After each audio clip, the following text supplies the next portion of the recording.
Hey there guys, welcome back. So today's question, how long does it take to install the cockpit?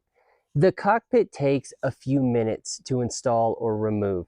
Now, it's not a quick release. We don't do a quick release simply because we are very cautious about trusting your dog to any kind of quick release system.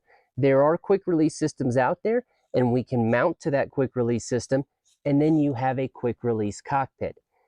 That said, even those who have quick release systems for the cockpit, generally across the board, never take it off anywhere near as much as they expected to, because once you discover that you can do your normal, aggressive, thrilling rides with your dog as your co-pilot, there isn't really a good reason to remove the cockpit and to leave them behind.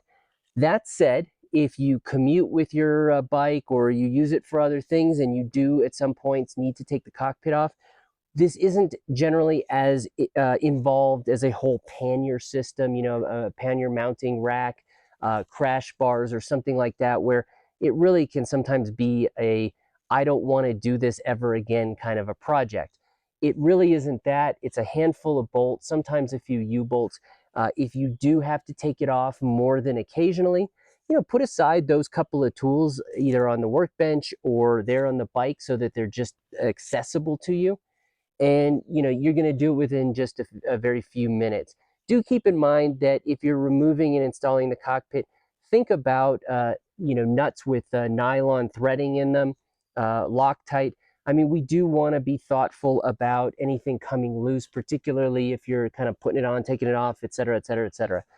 So not a permanent installation, not a quick release, but a pretty straightforward 2, 3, 4 minutes.